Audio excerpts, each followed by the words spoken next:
अपनी सरकार से नाराज धार जिले के धर्मपुरी से कांग्रेस विधायक पांचीलाल मेड़ा ने मुख्यमंत्री कमलनाथ को अपना इस्तीफा भेज दिया है। जी हां, पांचीलाल मेड़ा का कहना है कि कांग्रेस की सरकार होने के बाद भी सुनवाई नहीं हो रही है, इसीलिए दुखी होकर मैं इस्तीफा दे रहा हूं। देखिए इस खास रिपोर्ट में।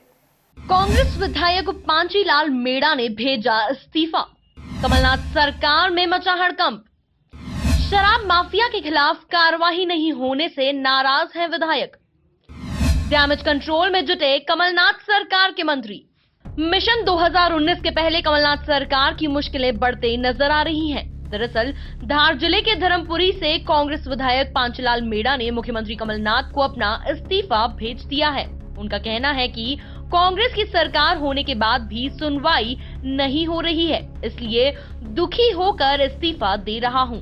उन्होंने खुद की जान को खतरा बताया है और मुख्यमंत्री से मिलकर इस संबंध में चर्चा करने की बात भी कही है। विधायक के इस्तीफे की पेशकश से सियासत गर्मा गई है। चुनावी समय में इस इस्तीफे से कांग्रेस की मुश्किलें बढ़ सकती हैं।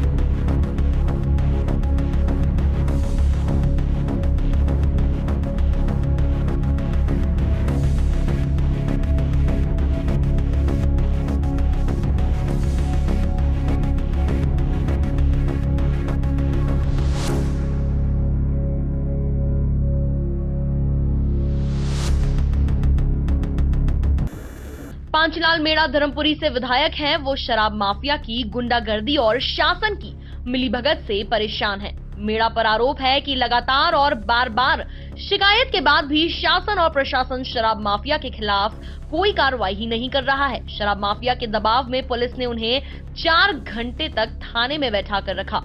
मेड़ा इतने गुस्से में है कि वो इस्तीफा देने के लिए राजधानी भोपाल पहुंच गए। एसपी साहब को फोन लगाता रहा कि मेरे साथ जो घटना हुई वो आप उसकी विवेचना के अनुसार एफआईआर दर्ज करो।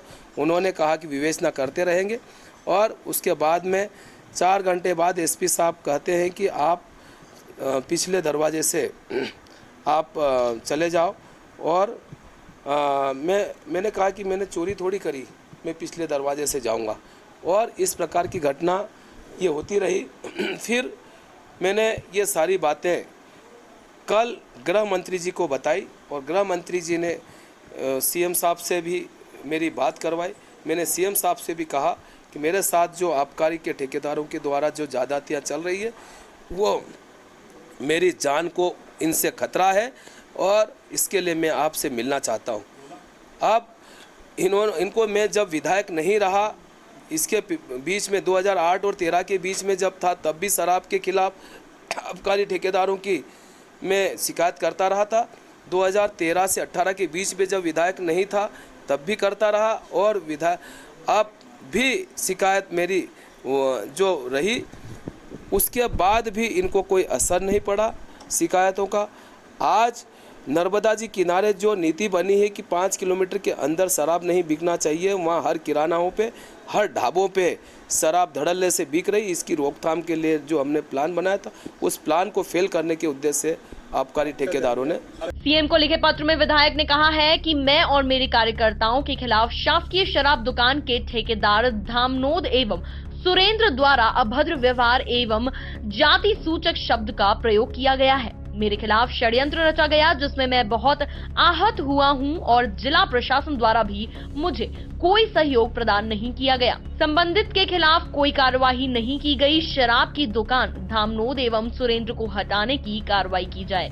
वहीं उन्होंने राधेश्याम राय अतिरिक्त जिलाधिकारी धार को हटाने की मांग भी की है। 3 दिन पूर्व मेरे विधानसभा क्षेत्र धर्मपुरी नगर में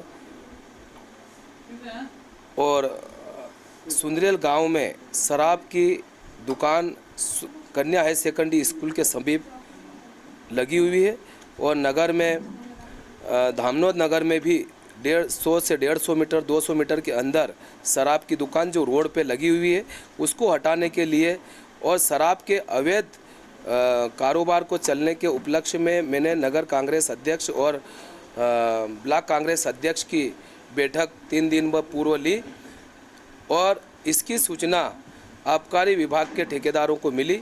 उन्होंने रात में किसी महिला से फ़ोन करवाया कि हम 20 लाख रुपए लेकर के आए हैं और आपको हम, वो लेडीज़ बोलती है कि मैं आप 20 लाख रुपए लेके आई हूँ और आप नहीं आएंगे तो मुझे जान से मारने की धमकी दी और मुझे आबकारी मुझे जान से मारने के अलावा मुझे जाति सूचक शब्दों से भी नवाजा। और इस प्रकार से फिर जब ये सारी घटनाएं हुई तब रात को ही मैंने एसडीओपी टीआई साहब को ये सारी घटनाएं बताई। रात को उन्होंने आवेदन ले लिया, फिर सुबह मुझे बुलाया। सुबह मैं जब गया तब एसपी साहब को अवगत करा करके थाने पे गया कि मेरे साथ रात को ये घटना हुई।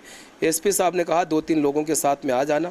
मैं 2-3-4 लोगों के मेरे समर्थकों के साथ में थाने पे गया और वहाँ पर भी जब जैसे ही गया थाने पे आबकारी विभाग के ठेकेदारों का तांता लग गया उनकी महिलाओं के द्वारा और थाना घेर करके मेरे साथ में नारेबाजी की गई। कम से कम 4 से 5 घंटे में थाने पे रहा। तब तक एसपी कलेक्टर साहब और जिला प्रशासन ने जिला अधिकारियों ने मेरी सुधनी नहीं ली। 4 घंटे तक मैं वहाँ पर एसपी साहब को फ़ोन लगाता रहा कि मेरे साथ जो घटना हुई वो आप उसकी विवेचना के अनुसार एफआईआर दर्ज करो। उन्होंने कहा कि बदली का सवाल नहीं है, दल परिवर्तन का सवाल नहीं है। कुछ बातें हमें आज की तारीख में और आज इस वक्त में सिद्धांतों के बारे में भी सोचना चाहिए कि देखो ये आदमी कह रहा है, ठीक है, वो बीजेपी में आना चाहे स्वागत है, कांग्रेस में रहें तब भी ठीक है, इस बात से मतलब नहीं है। विषय इस बात का है कि एक जनजाति के विधायक ने इस मुद्दे को उठाया और इतने पुरजोर तरीके से उठाया, वो उसकी आत्मा पे, उसके मन पर क्या गुजर रही है, इस बात को अपन समझ सकते हैं कि प्रदेश में किस तरह से शराब माफिया इन 80 दिनों में और ज़्यादा हावी हो गया है। इस बात की कल्पना आप लोग कर सकते हैं। ये सारे के सारे जो व्यवसाय थे खदानों के, रेत की माइनिंग के, सारी चीज़ों के, ये 10 गुना ज़्यादा बढ़ गए। अवैध शराब जो है उसका प्रचलन 10 गुना बढ़ गया है। जगह जगह कह दिया गया है आप तो वोट दिलाइए और खुल के शराब बेचिए, माफिया जिंदाबाद। दिग्विजय सिंह जी के सामने अभी तक कोई कैंडिडेट नहीं आ। बता दें कि धामनोद में 2 दिन पहले विधायक और शराब ठेकेदार के बीच जबरदस्त विवाद हो गया था। इसे लेकर बुधवार को धामनोद थाने पर जमकर हंगामा मच गया था। धर्मपुरी विधायक पांची लाल मेड़ा और उनके समर्थकों के खिलाफ धामनोद के शराब ठेकेदार ने अपहरण, मारपीट और 20 लाख रुपए की फिरौती मांगने का आरोप लगाया था। वहीं अब पांचीलाल मेड़ा द्वारा इस्तीफे की पेशकश से राजधानी की सियासत गर्मा गई है। बहरहाल यदि शराब माफियों पर कोई कठोर कार्रवाई होती है तो वह अपना इस्तीफा वापस ले सकते हैं। इस तरह की जानकारी भी सामने आ रही है। Bureau report, MP news, Bhopal.